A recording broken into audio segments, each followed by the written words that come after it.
নমস্কার বন্ধুরা, কেমন আছেন সকলে? এসে খুব ভালো আছেন এবং আগামী দিনে যাতে আপনারা ভালো থাকেন, সুস্থ থাকেন সেই উদ্দেশ্যে আমার এই চ্যানেলের মাধ্যমে বিভিন্ন প্রকার রোগ এবং 3 বছর ধরে বিভিন্ন প্রকার রোগ ও তার হোমিওপ্যাথি ওষুধ সম্বন্ধে ভিডিও আপলোড করে থাকি। ঠিক সেইরূপ আজকের খুব গুরুত্বপূর্ণ একটা বিষয় বা টপিক নিয়ে আলোচনা করব, যেটা আপনারা অনুরোধ করেছেন অনেকেই, যে রেপার্টারি নিয়ে আলোচনা করুন। রেপার্টারি কী বা কীভাবে পড়তে হয়। যাই হোক, আজকের ভিডিওটা চেষ্টা করবো আপনাদের মনোমতো করে তোলার, কীভাবে রেপার্টারি পড়তে হয় বা রেপার্টারি নির্বাচন করতে হয় কীভাবে, বা রেপার্টারি পড়তে গেলে কী কী সম্যক ধারণা, বেসিক ধারণা এগুলো থাকা চাই। রেপার্টারি আগে জানতে হয় না ম্যাথমেটিক্স আগে জানতে হয়? তো আসুন বন্ধুরা, আপনারা দেখছেন গ্রামীণ হোমে চ্যানেল, আর এই চ্যানেলের মাধ্যমে আমি আপনাদের বন্ধু নিত্যানন্দ পাল সমস্ত কিছুটা আলোচনা করার চেষ্টা করব। তো বন্ধুরা, এটা একটা শিক্ষামূলক চ্যানেল, শিক্ষামূলক পারপাসে আমরা কিন্তু ভিডিওগুলোকে আপলোড করে থাকি। হোমিওপ্যাথি কম পয়সা চিকিৎসা জেনে বুঝে ভালো করে পড়াশোনা করে তবে ওষুধগুলোকে নির্বাচন করবেন, যেগুলো বাড়িতেও করা যায় যদি খুব চেষ্টা থাকে। হয়তো বড় সড়ো রোগ না হলো, যেগুলো মোটামুটি যেসব জ্বর সর্দি কাশি বা আঘাত পড়ে যাওয়া, জয়েন্টে লেগে যাওয়া, এগুলো প্রথম সারির চিকিৎসাগুলো কিন্তু বাড়িতেই করা যায় নিঃসন্দেহে। যাই হোক, চেষ্টা করবেন। আমরা চেষ্টা করি প্রত্যেকটা ভিডিওর মাধ্যমে আপনাদের মনোগতভাবে এবং যাতে করে সাফল্য পেতে পারেন আপনারা ওষুধগুলো ব্যবহার করে, সেইভাবে কিন্তু আপলোড করার চেষ্টা করি, আলোচনা করার চেষ্টা করি। তো আসুন, আজকের যে বিষয়টা সেটা হচ্ছে রেপার্টারি। রেপার্টারি আসলে কি? হোমিওপ্যাথিতে রোগীর লক্ষণ অনুযায়ী সঠিক ঔষধ খুঁজে বার করার যে পদ্ধতিটা, সে বইটিকে বলা হয় রেপার্টারি। মানে রোগীর যে উপসর্গ অর্থাৎ লক্ষণ, সেগুলো মিলিয়ে মিলিয়ে যে সমস্ত বেশিরভাগ ওষুধগুলো পাওয়া যায় তাকে বলা হয় এক প্রকার রেপার্টারি। উদাহরণ ধরুন, রাতে কাশি বেড়ে ওঠে, বাড়ে, ঠান্ডায় বাড়ে, শুতে গেলে কষ্ট। তো এই লক্ষণগুলো রেপার্টারি খুঁজতে গেলে যে সম্ভাব্য ওষুধগুলো বেরিয়ে আসে তাকে বলা হয় রেপার্টারি।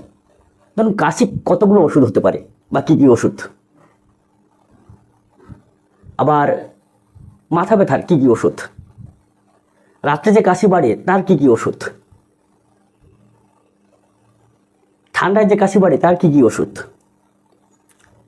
তো এই যে ওষুধগুলো, অনেকগুলো ওষুধ সে রেপার্টারির মধ্যে লেখা থাকে। তাকে খুঁজে বের করে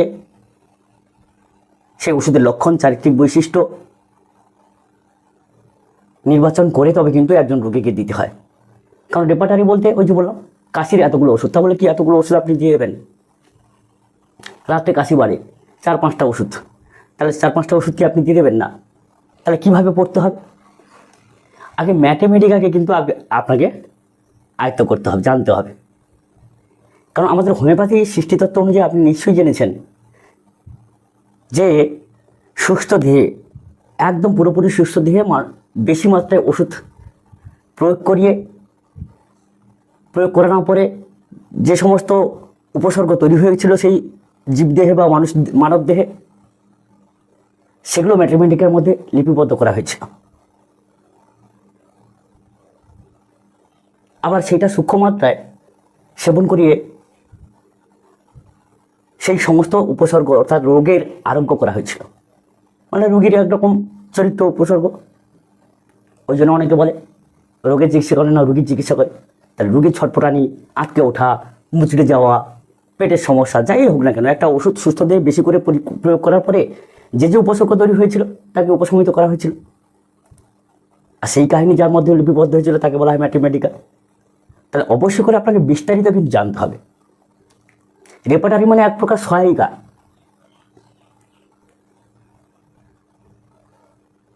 সহায়ক বুক, এই সহায়ক বই খুব তাড়াতাড়ি কয়েকটা ওষুধকে আপনাকে মনে করিয়ে দেয়। তাহলে রেপার্টারি ধরে আপনি কিন্তু সম্পূর্ণভাবে চিকিৎসা করতে পারবেন না।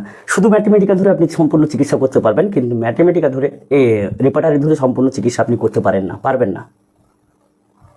করে দেখুন, ম্যাথমেটিক্যাল যারা রেপার্টারিতে হাত দিয়েছেন, আমাদের বন্ধুরা যারা বলে যে রেপার্টারি কীভাবে পড়তে হয়, আমরা কি মাথা গুলিয়ে যাবে। হ্যাঁ, গুলিয়ে যাও তো স্বাভাবিক, আগে ম্যাথমেটিক্যাকে আয়ত্ত করতে হবে।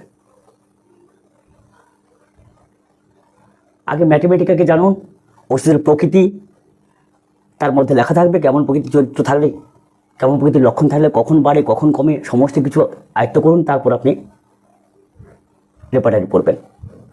যেমন বলি নাক্স ভূমিকা, রাগী বধজম, তার বিশেষ চরিত্র, কী সিমটম, পালসিটিলা, কান্নাকাটি করে, ঠান্ডা হয় খুব খারাপ লাগে তার, ব্রায়োনিয়া, নড়াচড়ায় বৃদ্ধি, এগুলো হচ্ছে প্রত্যেকটা ওষুধের একটা কী সিমটম।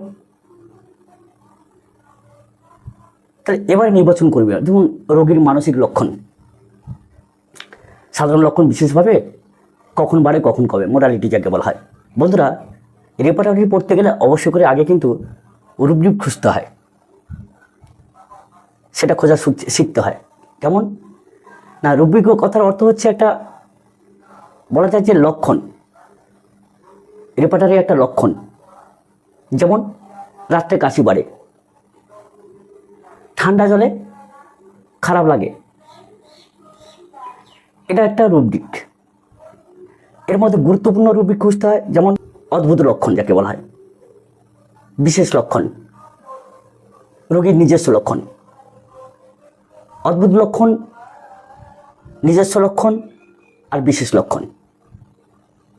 অদ্ভুত লক্ষণ কি, সে পাগলের মতো কখনো খিচে ধরে কিনা, মানসিক লক্ষণ কোনো অস্বাভাবিক কিনা, যাকে বলা হয় অদ্ভুত লক্ষণ। বিশেষ লক্ষণ কি, এই রোগটা উৎপত্তি হওয়ার পর কোন লক্ষণটা সবসময়ের জন্য বিদ্যমান হচ্ছে, বেশিরভাগ ক্ষেত্রে দেখা যাচ্ছে।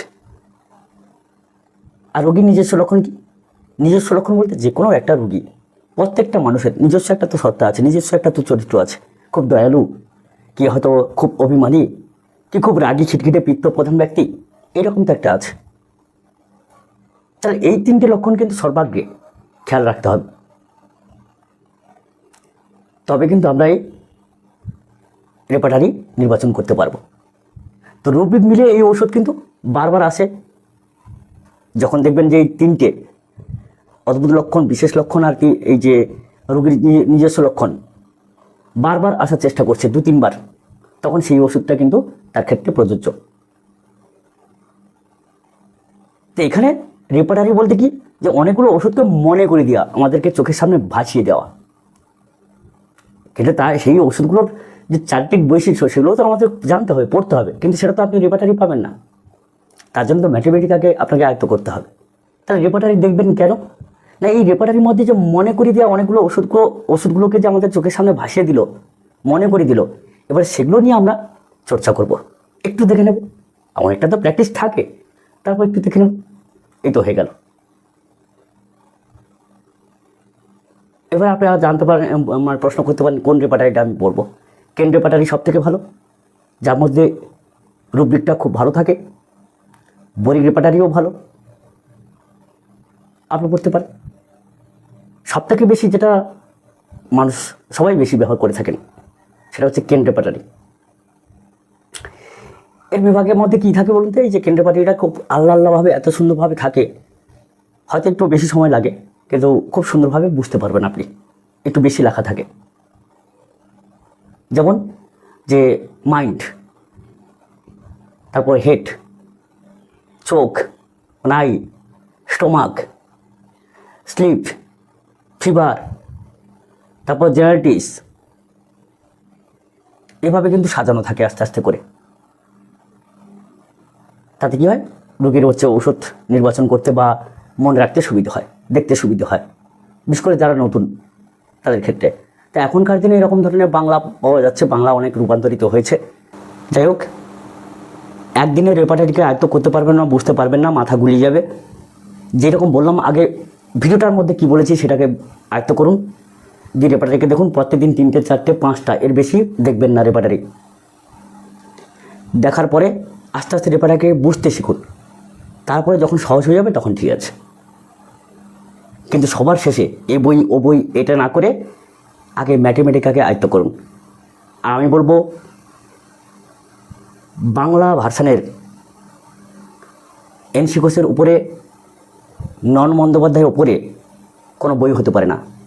আপনার নরেন বন্দ্যোপাধ্যায় বর্তমানে পাবেন না।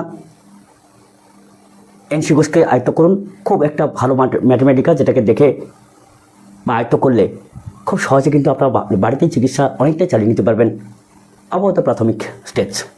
যাই হোক, ভালো থাকুন, সকলেই খুব সুন্দর থাকুন। দেখা হবে পরবর্তী ভিডিও পর্বে। নমস্কার।